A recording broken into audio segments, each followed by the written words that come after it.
CBN, Café com Política. Cientista político Bruno Silva aqui com a gente. Bom dia, Bruno. Olá, muito bom dia, Sandra. Muito bom dia, Felipe Pereira e, claro, todos os nossos queridos ouvintes. Tudo jóia por aí? Muito bom dia, Bruno. Tudo certo, e você? Tudo certo. Eu tô curioso só para saber se Sandra e o pessoal está ou não está aproveitando águas de São Pedro, Felipe Pereira.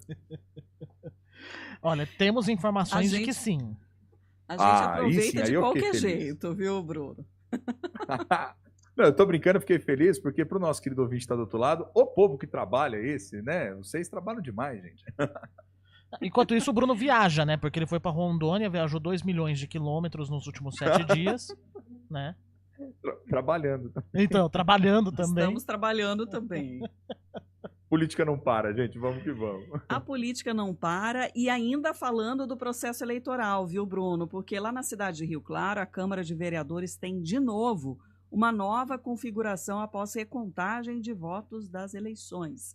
Vamos ouvir a reportagem do Lucas Neri antes da gente trazer também mais comentários. A representatividade feminina no legislativo brasileiro segue abaixo do ideal. Apenas 18% dos eleitos para o cargo de vereador em 2024 são mulheres, segundo o levantamento nacional. Em Rio Claro, a realidade é ainda mais desigual, com apenas 2 mulheres ocupando 19 vagas disponíveis, uma média de apenas 11%. No entanto, esse índice acaba de cair ainda mais. Uma recontagem de votos realizada pelo Tribunal Superior Eleitoral na tarde desta quarta-feira determinou a perda do mandato de Carol Gomes, do Podemos, que até então era tida como eleita para o próximo 2025. Com a decisão, agora Paulo Guedes, do PP, que havia obtido 2.831 votos e sendo o terceiro candidato mais votado, assumirá a vaga. Inicialmente, os votos de Guedes foram invalidados devido à inelegibilidade decorrente de um processo de improbidade administrativa, mas que foi revertida, validando assim a candidatura. Com essa mudança, a Câmara Municipal de Rio Claro passa a contar com apenas uma mulher, Tieme Nevoeiro, do Republicanos. A nova composição reduz a representatividade feminina para menos de 5%, reforçando a desigualdade de gênero no cenário político local. De Campinas, Lucas Neri. Bruno, teve essa nova composição da Câmara, mas ainda pendente também, temos 17 cidades do estado de São Paulo que estão aguardando uma decisão da Justiça para realmente conhecer o novo prefeito. Na verdade, os nomes até já tem. A questão é da efetivação. Campinas, o prefeito Dário Saad obteve 66% dos votos válidos no primeiro turno, mas sua reeleição ainda está sob júdice. Isso porque o registro da candidatura foi cassado na primeira instância, conforme decisão da Justiça Eleitoral. Ele recorreu ao Tribunal Regional Eleitoral.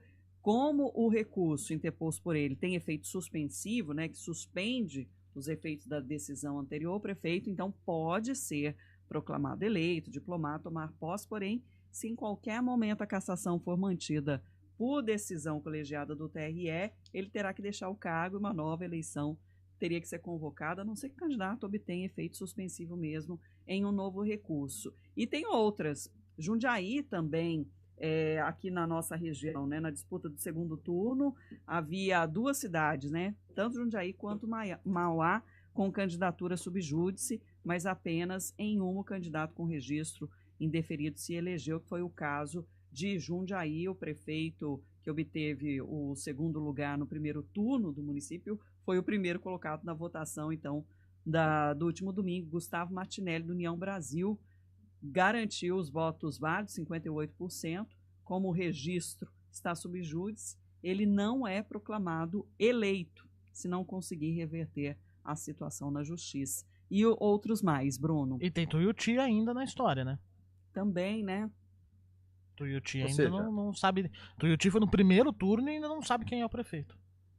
Ou seja, um conjunto, vamos dizer assim, de prefeitos, né, que ganharam, mas ainda não levaram oficialmente, né, o resultado. Então, quer dizer, isso é extremamente preocupante do ponto de vista representativo, não há dúvida, porque imagina como é que você começa um governo com a possibilidade de lá na frente, de repente, você não ser efetivamente mandatário, né? Então, isso é uma situação que eu já explorei aqui, insisto, Eu sei que não tem decisões simples, porque ao longo da campanha pode ocorrer coisas como aconteceu em Campinas, enfim, foi uma das motivações do pedido ali, da cassação da candidatura como um todo, né, enfim, da irregularidade eleitoral cometida. Em outros cenários também aconteceu algo parecido, mas em muitos deles foi uma etapa anterior, né, tem a ver com documentações, com registros, prazos de filiação fora do prazo, vamos dizer assim, então, documentos prévios.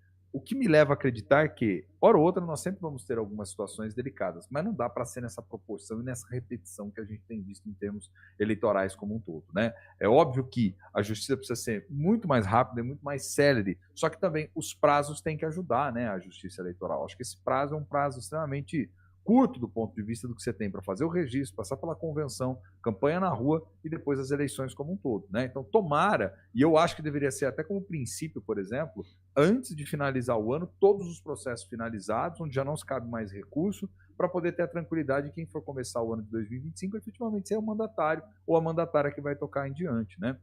Então, acho que esse é um ponto, por exemplo, que eu não vejo em Brasília os deputados discutindo de maneira séria e nem o impacto disso, né? Então, lamento, porque o que ocorre, eles vivem discutindo reforma eleitoral, ano que vem, ano ímpar, alguma coisa vai sair, inevitavelmente, alguma ideia mirabolante sobre algum aspecto do sistema político, da votação, enfim, de algo vai sair, porque eles sempre propõem algum tipo de reforma política em ano ímpar, mas duvido que vão tocar nesse assunto, né? E eu, particularmente, acho que é um dos assuntos mais importantes, se tratando de prazo do ponto de vista eleitoral como um todo, viu, meus amigos? Felipe? A gente ia falar praticamente ao mesmo tempo, né? Ô, Bruno, eu queria só retomar aqui o que o Lucas Nero, inclusive, tratou ali no tema sobre Rio Claro, né?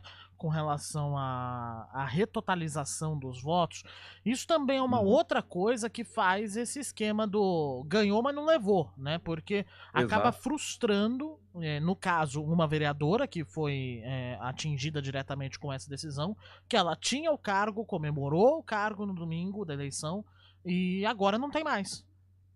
Né? Teve, mas não teve, né? Então. Novamente, por quê? Por conta de questões de candidatura subjúdice, né? Que não foram dados os prazos, né? Dentro de um parâmetro razoável, vamos dizer assim. Porque, claro, de novo, vou insistir, esse tipo de coisa pode acontecer se posteriormente ficou comprovado alguma irregularidade na campanha. Então, por exemplo, sei lá, o candidato cometeu um crime que não poderia cometer no último dia da eleição. Então, é óbvio que a Justiça Eleitoral não vai dar conta de resolver esse BO todo a tempo do processo eleitoral, né? Isso é nítido. Não, isso Só que não o que me tem chama a como. atenção é óbvio, não tem como. Aí vai ter um impacto posterior, obviamente, na distribuição de cadeiras e tudo mais. Só que, para mim, acho que, além dessa questão, o que está pesando mais é que muitas dessas decisões subjúdice, desde o início do processo eleitoral, né, Felipe? Lembra que a gente ainda comentava? As pessoas entravam lá na página do Divulgacante, quantos candidatos a vereador tem?